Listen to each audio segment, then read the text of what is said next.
একটা চিকেনের পিস দেখি। 60 টাকা বিরিয়ানি, এখন চিকেনের পিস তো অবশ্যই দেখাবো।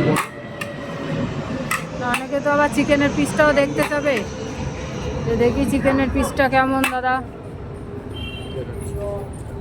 দেখো বিরিয়ানি এখানে কাটা হচ্ছে, গাবদা সাইজের এক একটা আলু। আলুর কালারটাও তো সেই কালার। কালার তো হবেই, বাহ, এটা তো বিরিয়ানি, কি মাংস ভাত নাকি? যে কালার হবে না, মাংস ভাত হলে কালার হতে হবে, এটা মাংস ভাত না। যারা মাংস ভাত খাবে তাদের আসার দরকার নেই। আমি কেন বলি, এই দেখো 60 টাকা বিরিয়ানি, চিকেনের সাইজ চিকেন ভেঙে পড়ে যাচ্ছে। ও ভেঙে পড়বে তো, এ তো দম দেওয়া মাল, এ তো আর সে মাংস কষা না। কষা মাংস খেতে হলে তাহলে অন্য জায়গায় যাও, কষা তা মাংস পেয়ে যাবে। 60 টাকা 50 টাকার মধ্যে এই যে পার্থক্য, piece দেখো। পিস বড় আর রাইসের কোয়ালিটিটাও আরো বেটার হয়েছে। রাইস একই আছে, রাইস যা ছিল তাই আছে।